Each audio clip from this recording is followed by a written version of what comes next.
बोलो कलिकाल सर्वज्ञ आचार्य कुंद देव की जय। देवरात्र मूर्ति अमृतचंद्र आचार्य देव की जय। देवलोक आचार्य जयसेन देव की जय। देवचार्य आचार्य शांति सागर जी महाराज की जय। देवलोक गुरुदेव समन परम पूज्य संपत्र मुनि महाराज की जय।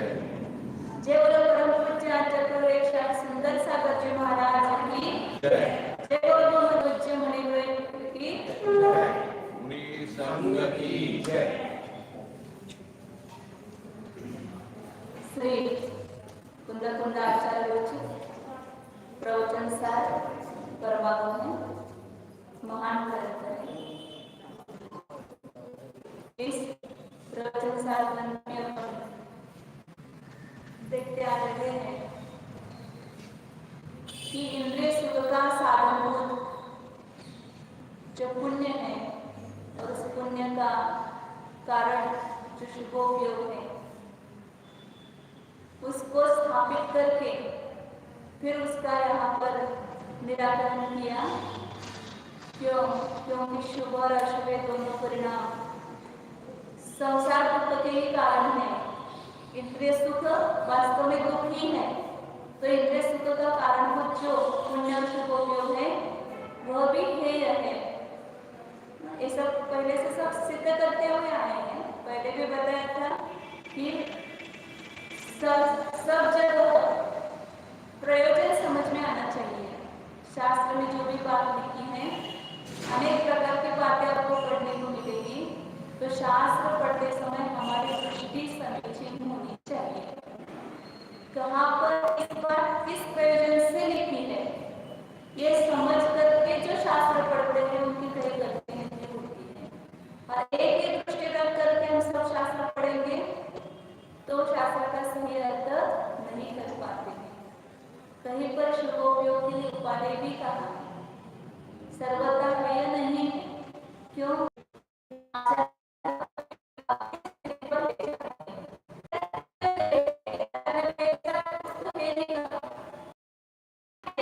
वो है उसका फिर आगे जाकर उसका अशुभ तो करना नहीं, अशुभ भी करना नहीं, तो संभ्रम में पड़ जाते हैं। तो इसलिए प्रयोजन बहुत महत्वपूर्ण। शास्त्र पढ़ते समय प्रयोजन से आगे ले जाते हैं, शुद्धोपयोग में स्थापित करने के लिए ये गाथाएं बता रहे हैं। तो आचार्य कल आपने देखा था कि जो शुभ जो जीव विदितार्थ होकर के संपूर्ण हे उपादेय का जिसको ज्ञान है उसको हे विदितार्थ, तो उपाय है और अन्य सभी हे है। इस प्रकार द्रव्य राग और द्वेष को प्राप्त नहीं करता है। कौन से द्रव्य में? शुभ और अशुभ दोनों शब्द आए थे। शुभ और अशुभ दोनों द्रव्य में न राग करता है न द्वेष को प्राप्त करता है। वह जीव रागादि दुख को प्राप्त नहीं होता है। दो प्रकार के दृष्टांत दिए कि जो अग्नि लोह की संगति करती है वह अग्नि घन के भाव को सहती है, तो उसको सहन करना पड़ता है। और जो अग्नि उस लोह पिंड में प्रवेश नहीं करती है, उसकी संगति नहीं करती है, उस अग्नि को घन के भाव सहने नहीं पड़ते है। उसी प्रकार जो जीव परद्रव्य की संगति करके राग द्वेष करता है उसको शारीरिक दुख से सहना पड़ता है। और जो जीव उस सहना नहीं पड़ता तो संगति करता है उसको ही शारीरिक गलती है कि उसने लोह में प्रवेश किया। लोह की कुछ गलती नहीं है। हम अपने राग द्वेष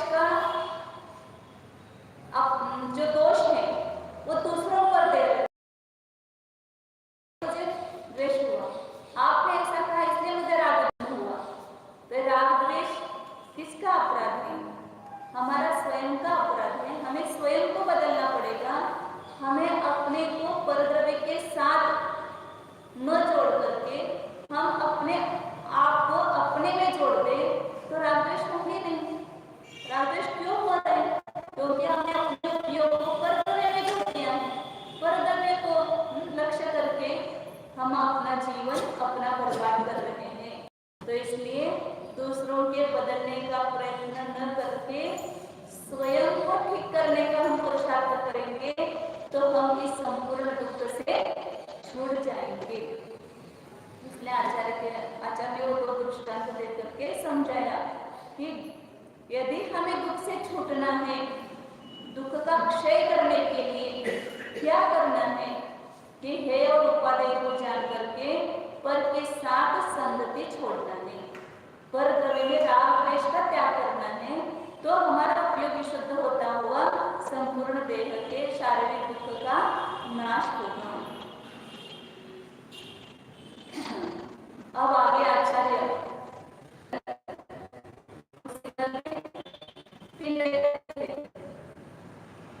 एक हरी, एक पीली और एक लाल। पीली लाइट कब लगाते हैं? दो तो पता नहीं, हरे थोड़ा सा होगा और हरा जो लाल लाइट लगती है, लाल सिग्नल दिखाई देता है, वहां पर पूर्ण धोखे की सूचना है, आप आगे मत बढ़ो, वहीं रुक जाओ, कुछ धैर्य धारण करो। यदि उतावल हो जाओगे तो एक्सीडेंट हुए बिना नहीं रहेगा, या जहाँ पर भी एक्सीडेंट होने का यह रहता है तो वहां पर दुर्घटना से देर भली ऐसा लिखा होता है, वहां पर दिखाई जाते हैं, यहाँ पर धोखे का मार्ग है या धोखे की सूचना है, तो आप थोड़ी देर रुक जाओ और जहाँ पर हरी लाइट लग गई तो यहाँ कोई धोखा नहीं है, आप आगे बढ़ते चले जाओ। मोक्ष का भी मार्ग है और इस मोक्ष के मार्ग पर आचार्य ने भी सिग्नल रखे हैं। हरी लाइट है तो वहां पर आचार्य चले जाओ आगे, कुछ धोखा नहीं, चले जाओ।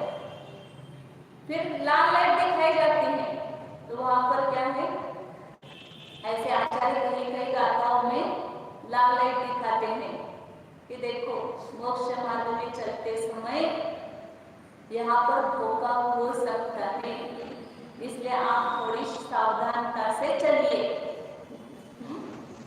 भले थोड़ा मोक्ष मार्ग में चलने के लिए देर लगे तो लगी, लेकिन यही पर आप चूक जाओगे, यदि गलती करोगे, चारित्र से भ्रष्ट हो जाओगे, समय दर्शन ज्ञान चारित्र से भ्रष्ट हो जाओगे, तो आपको कैसे दुर्गति में परिवर्तन करना पड़ेगा, वहां का जो दुख है वो आपको सहन नहीं होगा यार थोड़ी देर के लिए। इसलिए हमें पश्चाताप करके हर समय पूर्वत आप नहीं सहन कर पाते हैं, नहीं कर दो, कुछ भी हो जाए कर दो, करने के बाद क्या उसके फल आएंगे उसको तो आप सहन करना पड़ता है। तो इसलिए पहले आप बता रहे हैं कि यह जीव क्या करता है। उत्थान का पढ़ते हैं, फिर उसका खुलासा करेंगे। 19 नंबर की गाथा है, उसके उत्थान का पढ़ना। यदि सर्व सावध योग अतीत्य चरित्रम उपस्थितः अपि शुभोपयोग अनुवृत्ति वशतया मोहादीन न उन्मील्यानि ततः कुतो मे शुद्धात्म लाभ इति सर्वारंभेन उत्तिष्ठते। बहुत बड़ा एक बात है लाइन में। यदि तभी से बात करते आचार्य सर्व सावत्य योगम अतीत्य चारित्रम उपस्थितः अपि, संपूर्ण सावत्य योग का हो अति। परसों का एक प्रसंग आपने देखा है, क्या हो गया, एक जीव असंयम का त्याग करके संयम को प्राप्त हो गया। उस समय का दृश्य आपने देखा है जब वस्त्र आभूषण सब पहने हुए थे और एक ही झटके में संपूर्ण आभूषण और वस्त्र फेंक दिए और कैसे अवस्था प्रकट हो गई, निर्गंध दिगंबर अवस्था। लेकिन आप देख रहे हो कि एक बाहर से नग्न हुआ है, ये वास्तव में मूली दशा नहीं है। आपको उसका महत्व आया होगा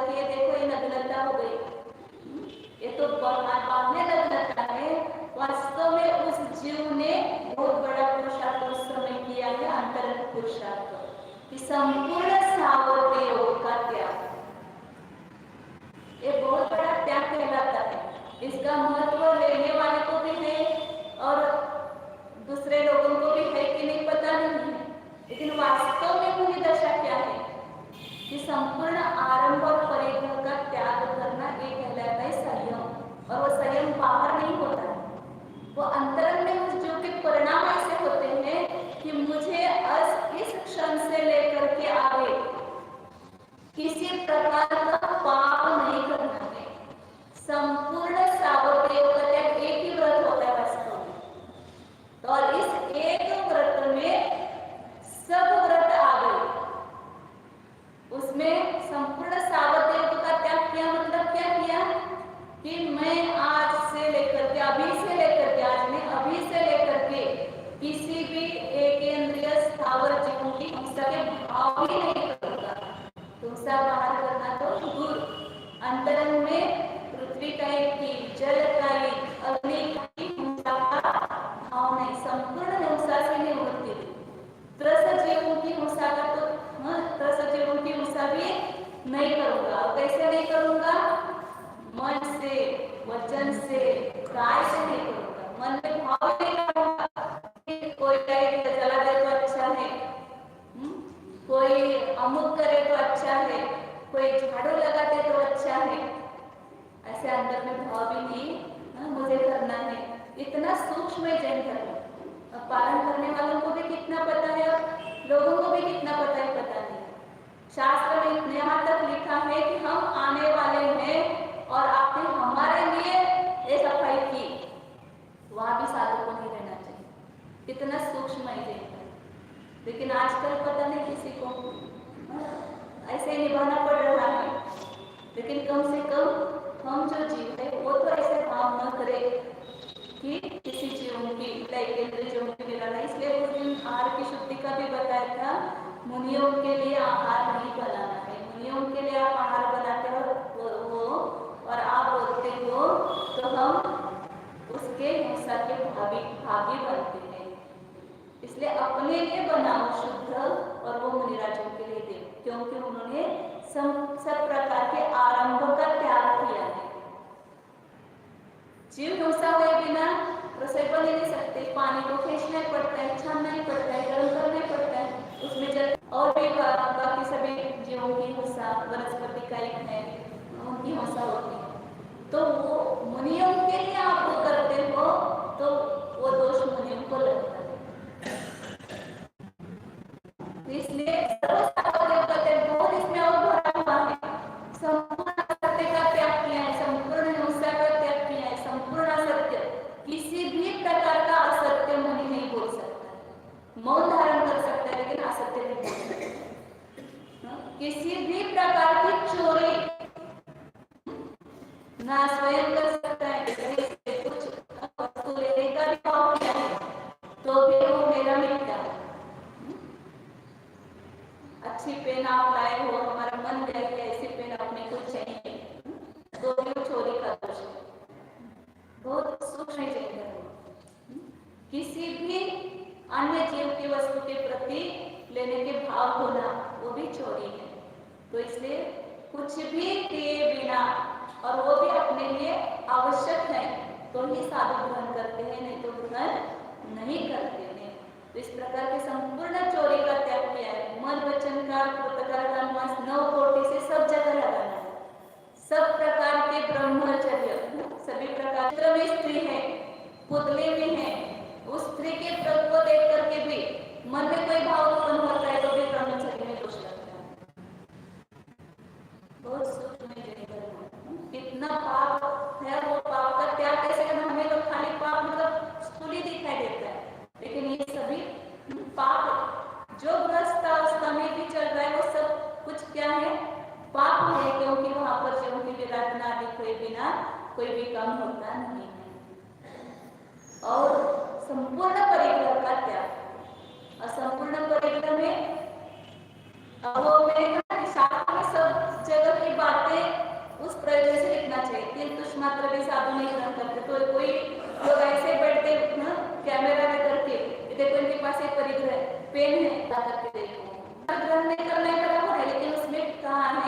कि ऋषि कमंडल और शास्त्र के अलावा अल्प भी परिग्रह साधु आवश्यक है, उसको ग्रहण कर सकता है।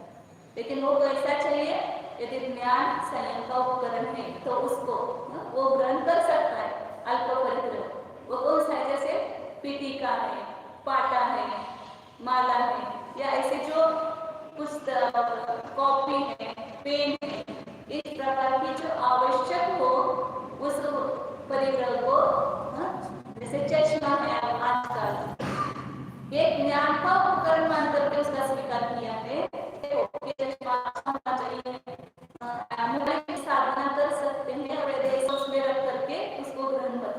तो इसलिए अल्प परिग्रह जो ज्ञान साधना के लिए और संयम साधना के लिए आवश्यक है उतना लेकर के बाकी सभी परिग्रह का, और उसमें भी अपना तो नहीं, वो जो पीछे भी है तो इसमें भी संयमों की साधना के लिए एक किया हुआ है।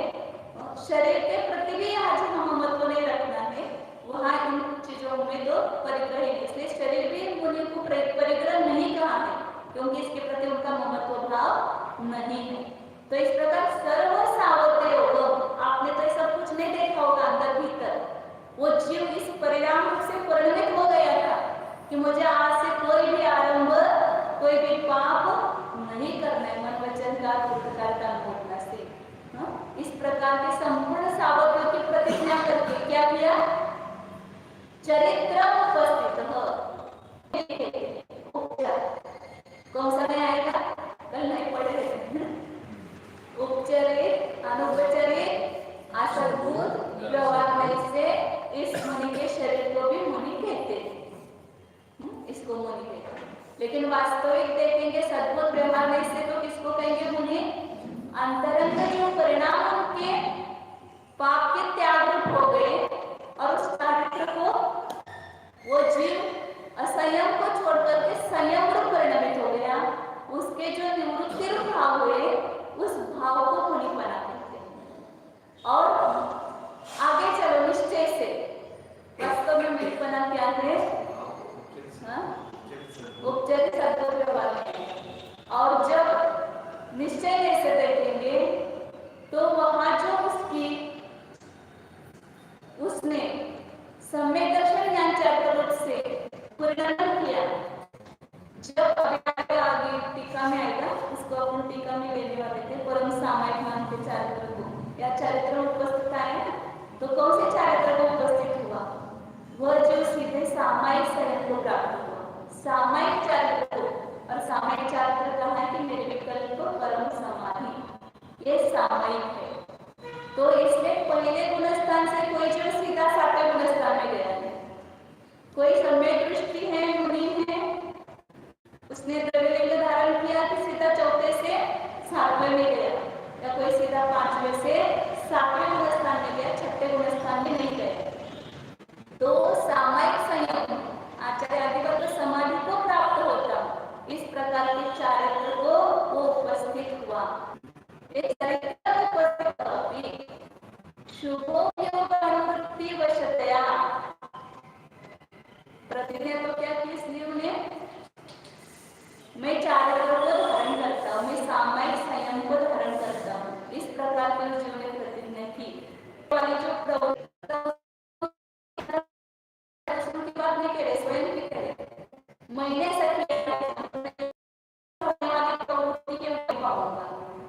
शुभोपयोगी और ताकत नहीं है मोह को उखाड़ने की। शुभ किसमें ताकत है? उस मोह को उखाड़ने की शुद्धोपयोग में ही वह ताकत है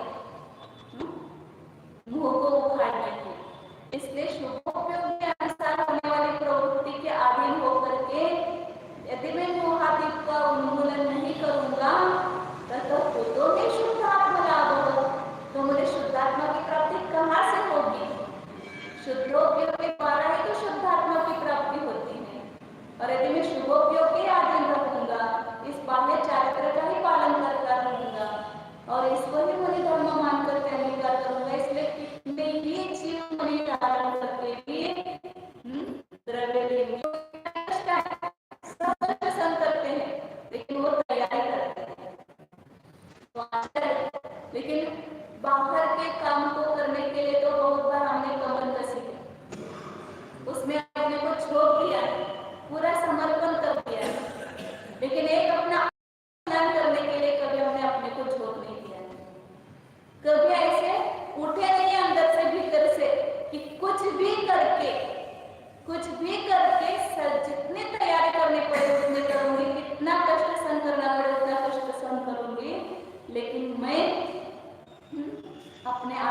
कल्याण करके ही छोड़ूंगी। ऐसे कब उठे हैं? थोड़े थोड़े पूरा जागृत होना है। देखिए सर्वारंभेन आचार्य कहते हैं कि मैं संपूर्ण आरंभ से मतलब जितनी मेरी ताकत है उतनी लगा करके इसकी तैयारी करूंगा, क्योंकि मैंने इतना बड़ा पुरुषार्थ किया है और स्वयं का त्याग करके स्वयं को धारण किया है। किस लिए? मोह का नाश करने के लिए। और मोह का नाश नहीं कर पाए तो देने से क्या मतलब है? तो इसलिए संपूर्ण आरंभ से मैं इसमें उत्तिष्ठ में आता है। उत्तिष्ठत जागृत प्राप्य वरान निबोधत, ऐसे आचार्य कहते कि उठो, जागृत हो जाओ और वर को प्राप्त करके अब तुम अपना आत्म कल्याण करो। तो आचार्य क्या करते देखो, चलता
शुभ चारित्र में 28 मूल रूप जो शुभ चारित्र है उसमें उपस्थित होकर के आपने दीक्षा पूरे देखी होगी, तो उसमें ये सब क्रम से क्या था, 28 मूल गुणों का आरोपण किया था।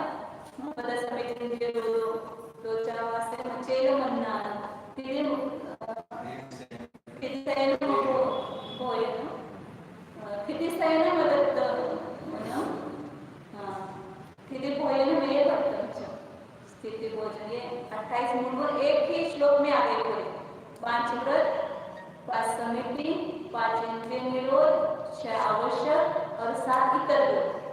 जो 7 इतर गुण में स्नान न करना, दांत न धोना, केश रोज करना, भूमि पर शयन करना, एक बार भोजन करना, खड़े होकर के हाथ करना, ये सब उसमें आते हैं। तो ये सब शुभ चारित्र, शुभ चारित्र में कैसा हुआ, मैं उपस्थित हुआ, आज का त्याग किया, शुभ चारित्र में उपस्थित हुआ। और ऐसा इतना एक पुरुषार्थ किया, आवश्यक एक पुरुषार्थ करना आवश्यक ही है, लेकिन इतना करके क्या किया, यदि मोहादि न जलती, तो मोहादि को छोड़ता नहीं है।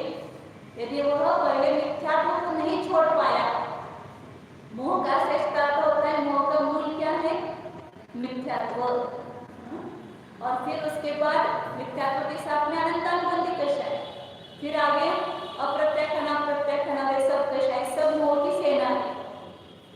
पहला मोह कौन सा छूटना चाहिए, मिथ्यात्व रूपी मोह, इसका उन्मूलन करना चाहिए। उसके बिना वह जीव भावी को नहीं करता है, आदि से सब शुद्ध न करके वह शुद्ध आत्मा को प्राप्त नहीं करता है। शुद्ध आत्मा की प्राप्ति भी किसको कहते हैं, प्राप्ति का अर्थ तो ज्ञान है, और एक प्राप्ति का अर्थ साक्षात उस रूप होना, उस रूप परिणमना, उसको बोलते प्राप्ति। तो पहली प्राप्ति होती है ज्ञान और श्रद्धा में, और फिर जब वह जो ज्ञान और श्रद्धा के अनुसार आचरण करता है तो पर्याय में भी वो शुद्धता व्यक्त होती है। तो शुद्ध आत्मा को प्राप्त करना मतलब क्या करना, तो पहले शुद्ध आत्मा को प्राप्त करना मतलब अपने ज्ञान में रूप से जानना कि मैं कौन हूँ। आज तक हमने अपने को पर्याय रूप ही स्वीकार किया है कि मैं मनुष्य में, स्त्री में, पुरुष में,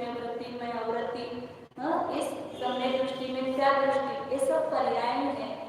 ये पर्याय मतलब नहीं हूँ मैं एक आया था ना गुरु टीका में, जैसे राजा की टीका में आएगा वापिस, शुद्ध चिदानंद स्वरूप ऐसा परमात्मा तत्व हूँ, वही उपादेय है। ये समझ, जैसे अभी कोई वस्तु आपकी गुम हो गई है और आपको पता चला कि अमुक जगह वो वस्तु है, तो आप क्या बोलते हो? मेरी वस्तु मिल गई। अभी आपके हाथ में आई है क्या? लेकिन आप तुरंत कौन से पता चला कि वहां पर है, तो आप बता दो कि मेरी वस्तु मिल गई। तो शुद्ध आत्मा भी हाथ नहीं आया, तो पूरा ऐसा जो अपने को अंदर में भाव भाषण हो गया, जाना हमने, तो इसको कहते हैं कि हमें शुद्ध आत्मा की उपलब्धि हुई। फिर उस वस्तु को प्राप्त करने के लिए आप पुरुषार्थ करते हो। शुद्ध आत्मा मैं हूँ, मैं एक संपूर्ण परद्रव्य से भिन्न चैतन्य में ऐसी वस्तु, चैतन्य वस्तु तो है ही अंदर भीतर, वो चैतन्य वस्तु को ही शुद्ध आत्मा कहना है। लेकिन उसके साथ में आज नो कर्म, कर्म और भाव कर्म, इनका संयोग हुआ है, इनका मिश्रण हुआ है, इसलिए वो आत्मा अशुद्ध। जैसे अपन कहते हैं ना कि खान से जो पत्थर आते हैं उसमें मिट्टी में कालिमा मिली हुई है, तो उसमें शुद्ध सोना भी है, लेकिन उसके साथ संयोग हुआ है, इसलिए उस सोने को अशुद्ध सोना कहते हैं। लेकिन उस अशुद्ध सोने में ही शुद्ध सोने को जो स्वर्ण कर देता है, वो उस पाषाण में से भी शुद्ध स्वरूप को बाहर निकालता है। इसी प्रकार इस अशुद्ध अवस्था में ही जब इस जीव को ये पता चलता है कि मेरा आत्मा तो इस शरीर से, कर्म से, भाव कर्म से भिन्न एक शुद्ध चैतन्यमय तत्व है, ऐसा जब उसको पता चलता है तो वो इस पर प्रक्रिया करके उस शुद्ध आत्मा को प्राप्त करता है। तो पहले उस ज्ञान का एक फल है, दर्शन होगा, मिथ्यात्व का नाश हुआ उस क्षण, मतलब जो पहले ही गुण स्थान में जब तीन करण परिणाम में आता है, तीन करण परिणाम में कोई भी जीव आता है, कोई द्रविड़ी मुनि है, कोई श्रावक है, कोई द्रव्यवती श्रावक है, या कोई मिथ्या दृष्टि असंयमी है, तो तीनों भी जीव जब तीन करण परिणाम में आते हैं तो उनके अंदर में क्या होता है, एक करण परिणाम की कर्णाटक की भाषा है, विज्ञान चलता है,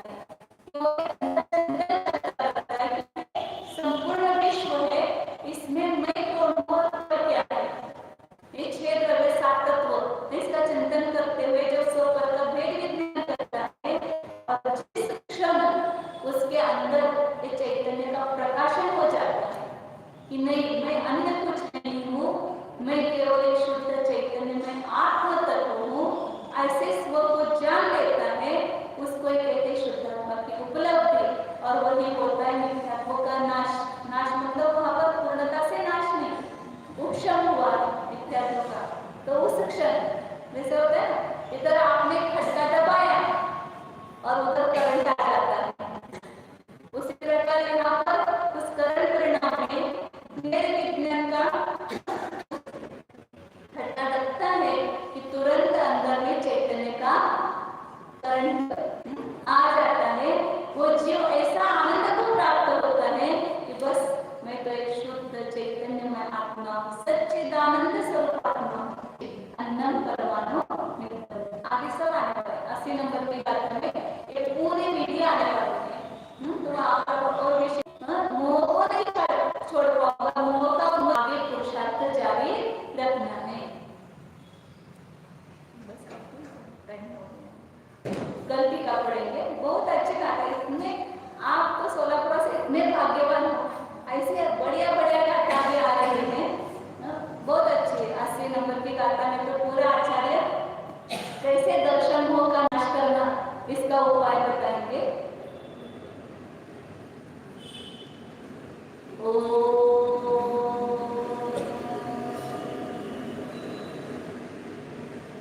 जानिए उपयोग को चल रहा है उपयोग, उसमें कुछ ना कुछ हम जान रहे हैं, विचार चल ही रहा है, उस विचार को बाहर से तोड़कर भीतर समेटिए, अंदर ले जाइए उसको, का ही विचार कीजिए, स्व क्या है खोजिए।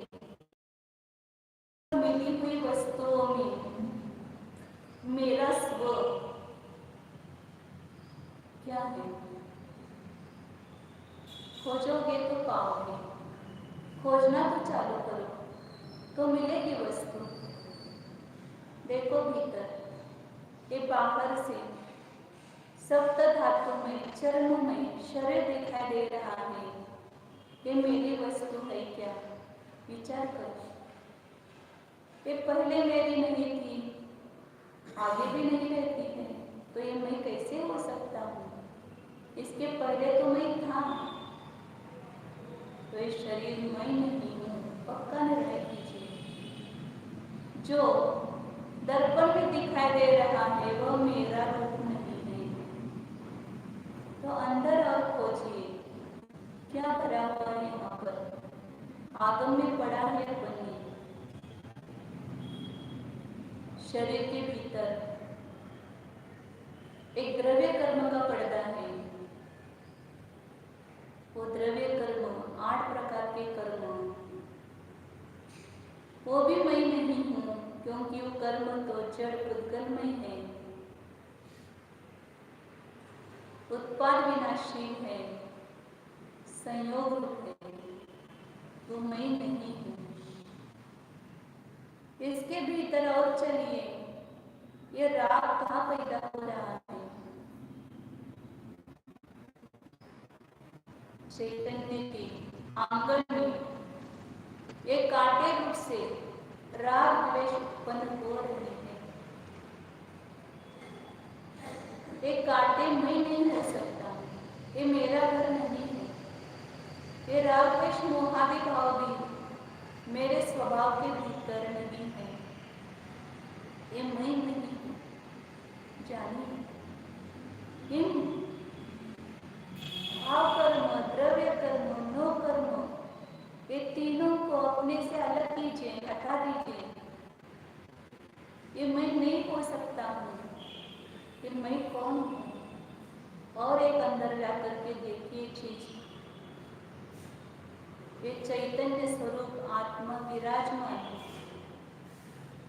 पर द्रव्य से भिन्न शुद्ध चेतना है इसमें।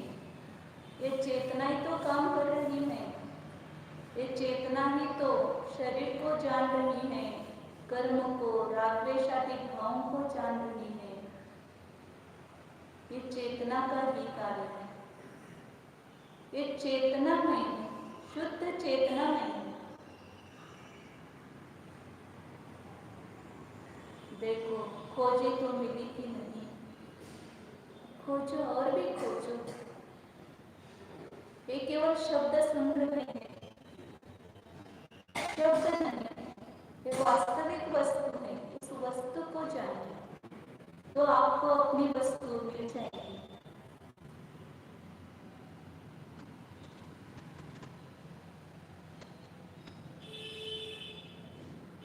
जो खोजेगा उसी को मिलेगा। ये शुद्ध चैतन्य तत्व प्रतीति में आ रहा है। चैतन्य ही अनुभवशील पदार्थ है। सबको मैं का अनुभव तो हो ही रहा है, फिर कौन कर रहा है? यहाँ पर अमूर्तिक चिन्ह है, वही चैतन्य का अनुभव कर रहा है। तो एक बार स्वीकार करो, ये चैतन्य ही केवल मैं हूँ, ये रागादि भाव मैं नहीं हूँ। सच्चिदानंद स्वरूप एकत्व विभक्त स्वरूप निर्मोह शुद्धात्म स्वरूप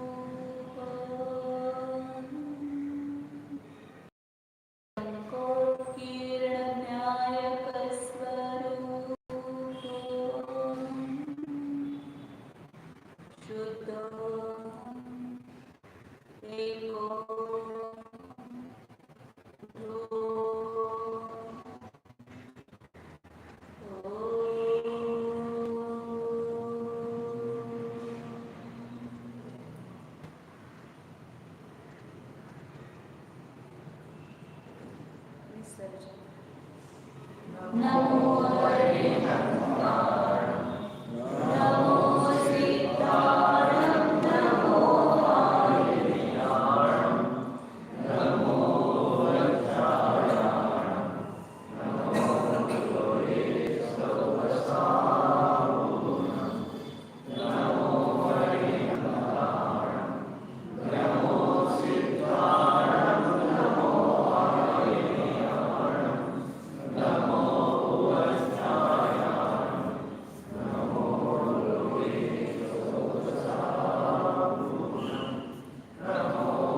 नमो हरियंताणं नमो सीताय